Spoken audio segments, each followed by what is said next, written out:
Hello student, कल के video में हमने शुक्र जनन के बारे में पढ़ा था कि नर में शुक्राणुओं का निर्माण कैसे होता है। ठीक, अब शुक्राणु के निर्माण के बाद अब मादा में अंडाणुओं का निर्माण कैसे होता है इसके बारे में चर्चा करेंगे। ठीक, अभी हम सिर्फ इसकी चर्चा कर रहे हैं कि नर में शुक्राणुओं का निर्माण कैसे होता है और मादा में अंडाणुओं का निर्माण कैसे होता है। इसके बाद हम ये चर्चा करेंगे कि शुक्राणु और अंडाणु के मिलने पर भ्रूण कैसे बनता है। ठीक, तो अभी हम सिर्फ इतना पढ़ेंगे कि मादा में अंडाणुओं का निर्माण कैसे होता है।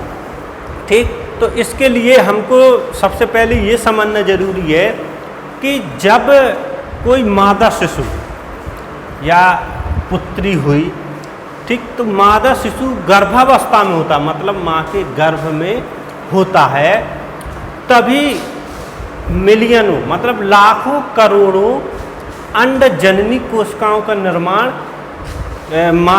मादा जननांग में हो जाता है, मतलब अंडाशय में हो जाता है। मादा के अंडाशय में भ्रूण अवस्था में हजारों नहीं लाखों करोड़ों अंडजननी कोशिका, ठीक, ये लिखना नहीं है, हम पीडीएफ डालेंगे तो उसमें आपको लिखा मिल जाएगा। मतलब जो अंडजननी कोशिका होती है ऐसी, इसे बोलते हैं अंडजननी कोशिका। ठीक, तो जब कोई मादा शिशु या जैसे लड़की हुई माँ के गर्भ में होती, तो गर्भ में ही लाखों करोड़ों अंडजननी कोशिका का निर्माण होता है। जैसे ही गर्भ से निकलती है बच्ची, तो फिर इसके बाद इन कोशिकाओं का निर्माण बंद हो जाता है और ये कोशिकाएं उसके जीवन पर्यंत तक निकलती रहती हैं। मतलब इतनी कोशिकाएं बन जाती हैं कि उसके जीवन पर्यंत निकलती रहती हैं। ठीक, तो हमको सिर्फ इतना याद रखना है कि जो अंडजननी कोशिका होती है ये भ्रूण अवस्था में ही, गर्भ में ही इनका मिलियनों की संख्या में निर्माण हो जाता है और जैसे ये बाहर निकलती हैं इसका निर्माण बंद हो जाता है। अब ये अंडाशय में स्टोर हो जाती हैं। अब जैसे ही लड़की 13, 14 या 15 साल की होती है, फिर इनका उत्सर्ग होना मतलब अंडाणुओं का निकलना स्टार्ट हो जाता है। अब जैसे अंडाशय में कोई एक अंडजननी कोशिका है, इसे कहते हैं अंडजननी कोशिका। ठीक, अंडजननी। अब सबसे पहले इसमें कितने 2n क्रोमोसोम होते हैं, मतलब डबल होते हैं, 2n होते हैं। तो सबसे पहले इसमें अर्धसूत्री विभाजन फर्स्ट होता है। अर्धसूत्री विभाजन फर्स्ट में हमने आपको 11 में बताया था कि प्रोफेज, मेटाफेज, एनाफेज कई प्रावस्थाएं होती हैं, तो हिंदी में उसको लिखेंगे पूर्वावस्था फर्स्ट। जब अर्धसूत्री विभाजन की पूर्वावस्था फर्स्ट आती है तो इसमें 2 कोशिकाएं बनती हैं, लेकिन हम लिखेंगे 1 कोशिका। क्योंकि 2 कोशिका क्यों नहीं लिखेंगे? क्योंकि इनमें गुणसूत्रों का विभाजन नहीं होता है, सिर्फ कोशिका का ही विभाजन होता है, इसलिए हम 1 ही कोशिका लिखेंगे। तो इसमें अर्धसूत्री विभाजन फर्स्ट की पूर्वावस्था फर्स्ट आती है और इसमें विभाजन होता है, लेकिन गुणसूत्र में कोई विभाजन नहीं होता, 2n के 2n ही रहते हैं। तो इस प्रकार प्राथमिक अंडक, एक कोशिका का निर्माण होता है जिसे हम बोलते हैं प्राथमिक अंडक, प्राइमरी oocyte। प्राइमरी oocyte का निर्माण होता है और ये पूर्वावस्था पर रुक जाती है, इससे आगे ये प्रावस्था स्टार्ट नहीं, आगे नहीं जाती, यहीं पर रुक जाती है, स्टॉप हो जाती है। ठीक, इसके बाद जो प्राथमिक अंडक है उसके चारों तरफ एक लेयर बननी स्टार्ट हो जाती है, ऐसे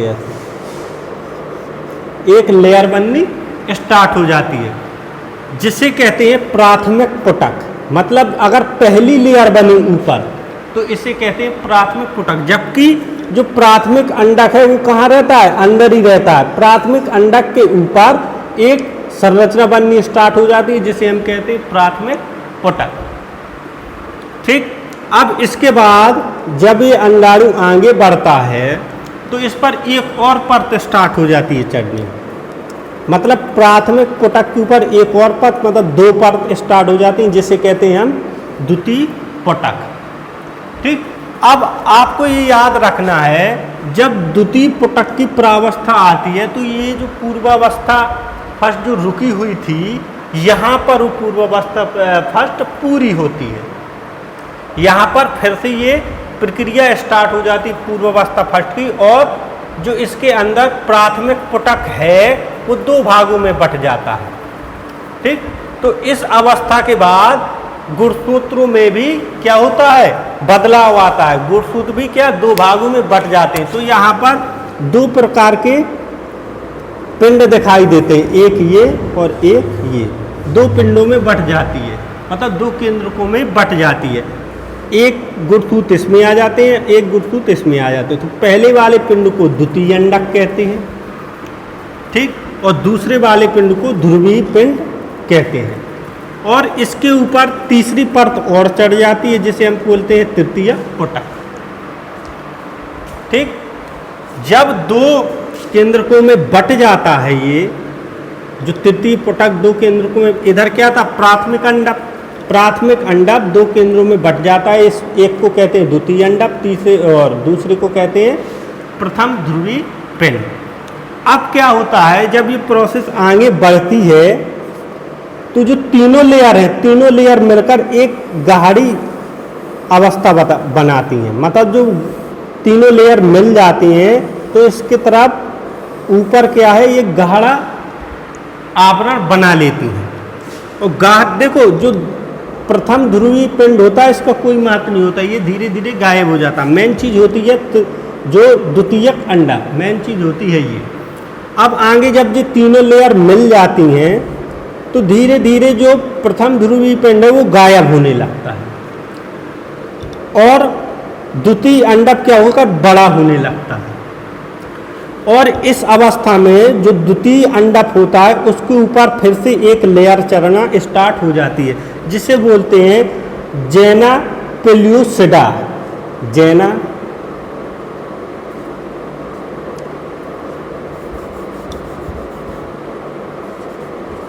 जेना पेल्यूसिडा।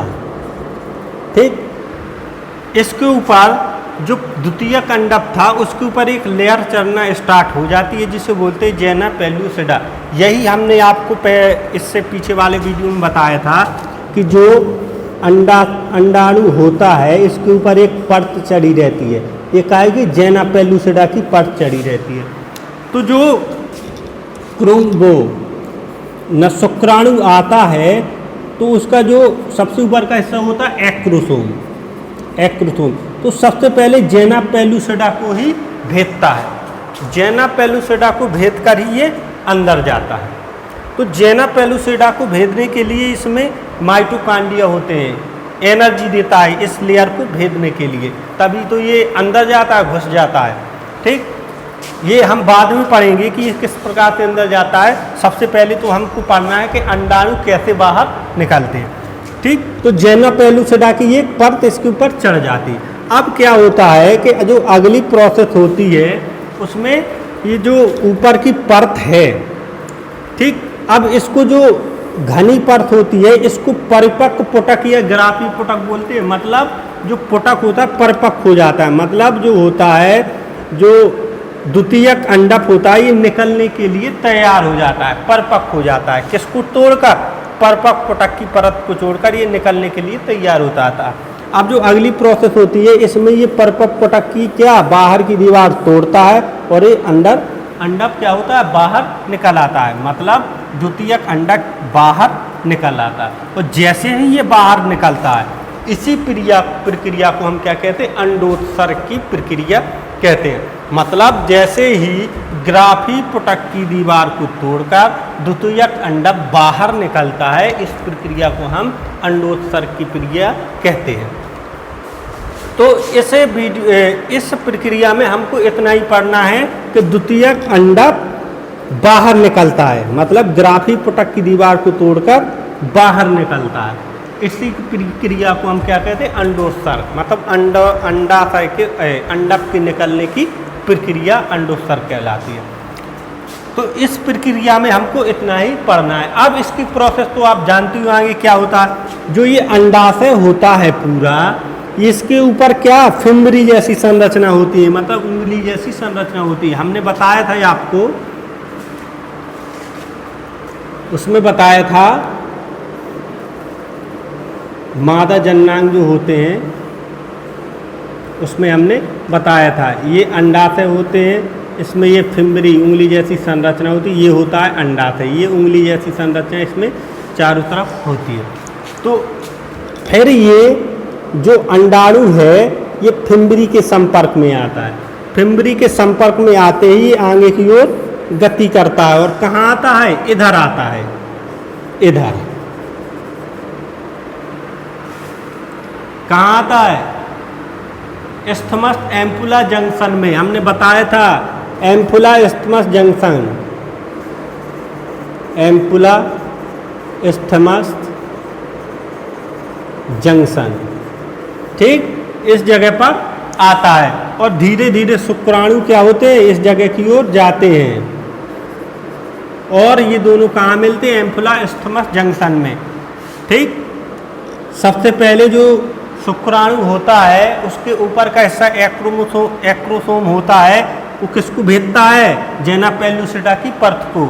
जैसे ही वो जेनुपेलुसिडा की परत को भेजता है और अंदर घुसता हुआ चला जाता है, ठीक। तो ये प्रोसेस हम बाद में पढ़ेंगे। सबसे पहले तो हमको अभी तक इतनी प्रोसेस है उसको याद रखना है कि मादा में अंड जनन कैसे होता है, अंडाणु का निर्माण या अंडोत्सर्ग कैसे होता है, इसको याद रखना, ठीक। तो इसको आप अच्छे से समझ लेना। यह जो चित्र है इसको बिल्कुल दिमाग में बिठा लेना, ठीक। एक बार और हम समझा दे रहे हैं इसको दोबारा, और यदि फिर से कोई प्रॉब्लम आती है तो आप हमें लिख के भेज सकते हैं, ठीक। तो जब कोई लड़की भ्रूण में रहती है, माँ के गर्भ में रहती है, तो हजारों मिलियन करोड़ों अंड जननी कोशिकाओं का निर्माण होता है। कहाँ पे, अंडाशय में। उस भ्रूण के अंडाशय में हजारों अंड जननी कोशिकाओं का निर्माण होता है, ठीक। तो जैसे मान के चलो एक अंड जननी कोशिका ये है, इसमें 2n गुणसूत्र की संख्या डबल है, मतलब 46 है। तो जब इसमें विभाजन होता है तो अर्धसूत्री विभाजन फर्स्ट होता है। तो अर्धसूत्री विभाजन फर्स्ट की पूर्वावस्था फर्स्ट में यह जो जननी कोशिका होती है वो प्राथमिक अंडक में बदल जाती है, और इसके जो गुणसूत्र होते हैं उनमें कोई विभाजन नहीं होता, 2n के 2n ही रहते हैं। इसके बाद ये पूर्वावस्था फर्स्ट क्या होती है, स्टॉप, रुक जाती है, फिर नहीं होती है, रुक जाती है। इसके आगे बढ़ने पर इसके ऊपर जो प्राथमिक अंडक था इसके ऊपर एक लेयर चढ़नी स्टार्ट हो जाती है। जब ये लेयर चढ़ जाती है तो इसको बोलते हैं प्राथमिक पुटक, मतलब ऊपर के हिस्से को बोलते हैं प्राथमिक पुटक। मतलब प्राथमिक अंडक तो वैसे ही है अंदर, इसके ऊपर के हिस्से को बोलते हैं प्राथमिक पुटक, ठीक। अब जब ये थोड़ा और प्रोसेस आगे बढ़ती है तो इसमें दूसरी लेयर चलना स्टार्ट होता है, मतलब डबल लेयर हो जाती है, जिसको कहते हैं द्वितीय पुटक। जबकि प्राथमिक अंडक सेम वैसे ही है। अब यहाँ पर जो पूर्वावस्था फर्स्ट रुकी हुई थी, यहाँ पर पूर्वावस्था फर्स्ट पूरी होती है, और जो प्राथमिक अंडक था वो दो भागों में बट जाता है, ठीक। एक को कहते हैं द्वितीयक अंडक और दूसरे को कहते हैं प्रथम ध्रुवीय पिंड। अब जो प्रथम ध्रुवीय पिंड होता है इसका कुछ काम नहीं होता, ये धीरे धीरे गायब हो जाता है, और ये तृतीय पिटक की जो तीनों दीवारें हैं ये मिलकर एक घना आवरण बना लेती हैं। ये तीनों दीवारें जो प्रथम पिटक, द्वितीय पिटक, तृतीय पिटक, तीन दीवारें ये मिलकर घना आवरण बना लेती हैं ऐसे। अब जब घना आवरण बना लेती हैं तो इसको कहते हैं परिपक्व पिटक या ग्राफी पिटक। अब जब ये पिटक परिपक्व हो जाता है तो जो प्राथमिक ध्रुवीय पिंड होता है वो धीरे धीरे गायब होने लगता है, और द्वितीय अंडक जो है वो धीरे धीरे बड़ा होने लगता है, और द्वितीय अंडक के ऊपर फिर से एक लेयर चढ़ती है काय की लेयर, जेना पेलुसिडा की लेयर चढ़ जाती है। जब जेना पेलुसिडा की लेयर चढ़ जाती है तो ये जो परिपक्व पुटक होता है ये बाहर निकलने के लिए तैयार हो जाता है। काय से, ग्राफी पुटक से बाहर निकलने के लिए तैयार हो जाता है। जो ये अंडक है, ये वाला कौन है, द्वितीय अंडक ही तो है, द्वितीय अंडक। जब द्वितीय अंडक के ऊपर जेना पेलुसिडा की लेयर चढ़ जाती है तो परिपक्व पुटक से ये बाहर निकलने के लिए स्टार्ट हो जाता है, मतलब शुरू कर देता है बाहर निकलना, और परिपक्व पुटक की दीवार को तोड़ देता है और ये बाहर निकल जाता है। मतलब परिपक्व पुटक की दीवार को तोड़कर द्वितीयक अंडक के बाहर निकलने की क्रिया को अंडोत्सर्ग कहते हैं। तो जब ये बाहर निकल आता है तो इसको कहते हैं अंडाणु।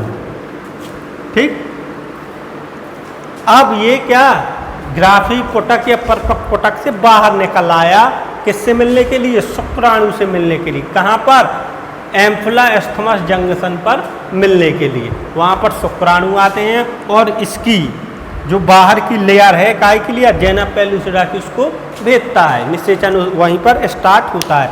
वो आगे की प्रोसेस में हम बताएंगे। तो ये जो चित्र है ये आपको अच्छी तरह से याद हो जाना चाहिए, और इसका लिखने का जो तरीका है वो हम आपको PDF में भेज देंगे, तो आप PDF से लिख लेना। ठीक है, तो ये अगर कहीं समझ में ना आया हो तो फिर से बता देना, तो हम फिर से समझा देंगे।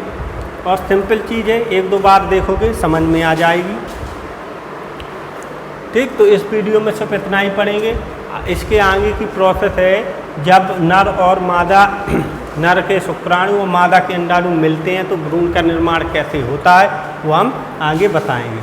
ठीक, तो इस वीडियो में आपको इतना ही करना है।